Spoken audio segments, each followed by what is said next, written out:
इस वक्त प्राण प्रतिष्ठा के लिए संकल्प कराते हुए और प्रधानमंत्री एक तरह से इस प्राण प्रतिष्ठा के संकल्प के बाद जो 6 गृहस्थ हैं वो इस प्राण प्रतिष्ठा के कार्यक्रम को अपनी ओर से, जिन्होंने लगातार तपस्या की है, भूमि पर शयन किया है, बिना कोई अन्न ग्रहण किए लगातार जब से उन्होंने प्राण प्रतिष्ठा का संकल्प लिया है तब से वो 6 के 6 परिवार तपस्या कर रहे हैं। आप सभी जानते हैं कि इस वक्त प्रधानमंत्री मोदी भी पिछले 11 दिनों से तपस्यारत हैं और उन्होंने दक्षिण भारत के अलग अलग मंदिरों में जाकर के अपने इष्ट भगवान श्री राम, अपने इष्ट भगवान श्री शिव का दर्शन किया है। और शिव की बात है तो आप देख लीजिए कि जो पीछे आचार्य इस वक्त आपको दर्शन दे रहे हैं वो काशी से पधारे हैं। वही काशी जो भगवान राम के सखा हैं, वही काशी जहां पर भगवान शिव भगवान राम के स्वामी के रूप में विराजते हैं, वो जगत गुरु हैं। इसलिए काशी भी मगन है, क्योंकि काशी से ही ज्योतिषी गणेश्वर द्राविड़ ने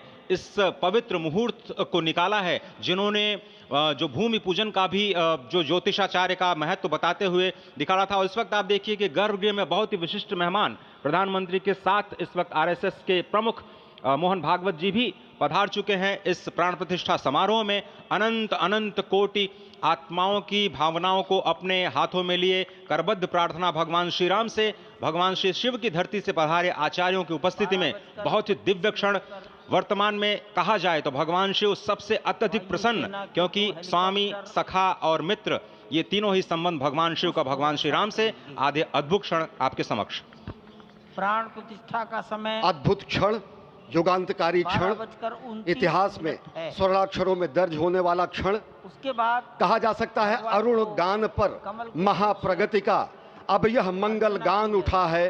करवट बदली, अंगड़ाई ली, सोया हिंदुस्तान उठा है। यह संकल्प के सिद्धि होने का दिन है। यह हमारे पुरखों से किए गए वादों का पूर्ण होने का दिन है। यह विधाता से दिए गए वचन को पूर्ण करने का दिन है। यह उस शपथ के पूरा होने का दिन है जब कहा गया कि जन जन के मन में राम रमे और प्राण प्राण में सीता हैं। हर हृदय की धड़कन रामायण, पग पग पर बनी पुनीता है। यदि राम नहीं है श्वासों में तो प्राणों का घट रीता है। नरनाहर श्री पुरुषोत्तम का हम मंदिर भव्य बनाएंगे। सौगंध राम की खाते हैं हम, मंदिर भव्य बनाएंगे। और आज सौगंध के पूरा होने का दिन है। आज विधाता से दी गई शपथ का पूरा होने का दिन है। आज सदियों की आकांक्षा का पूरा होने का दिन है। आज हर्ष का दिन है, आज उत्कर्ष का दिन है, आज अर्चन का दिन है, वंदन का दिन है, अभिनंदन का दिन है, अर्पण का दिन है, तर्पण का दिन है, पुरखों की अभिलाषा के साक्षात होने का दिन है। आज सकल मनोरथ पूरा होने का दिन है। अजय, जिस तरह से आपने पुरखों की याद दिलाई, तो ये जो पौष मास है अश्विनी, वो बहुत ही पवित्र माना जाता है। सभी पुरखों के लिए हम तर्पण करते हैं इस पवित्र मास में। और आज द्वादशी की तिथि है। द्वादशी की तिथि यानी भगवान कूर्म के अवतार की तिथि।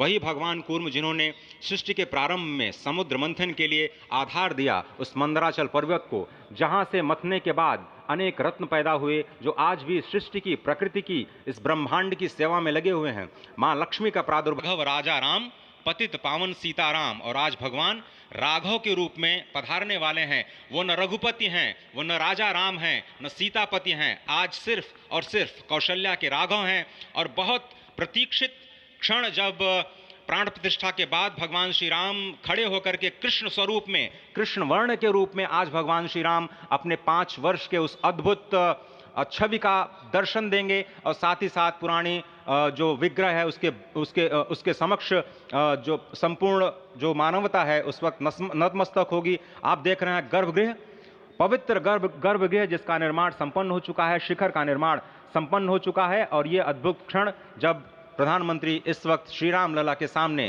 पहुंचने ही वाले हैं। और बहुत ही पवित्र दिन आज का।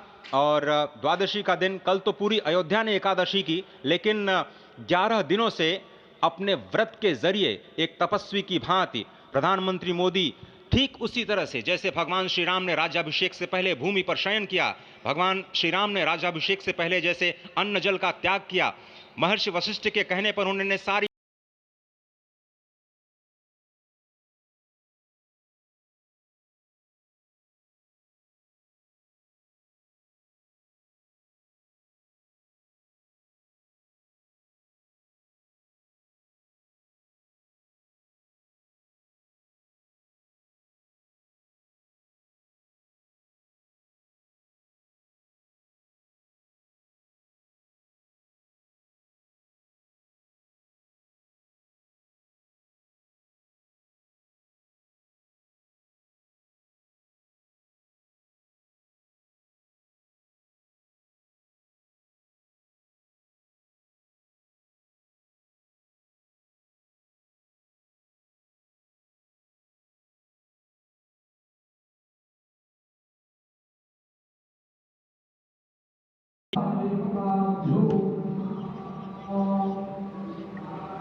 लक्ष्मीनारायण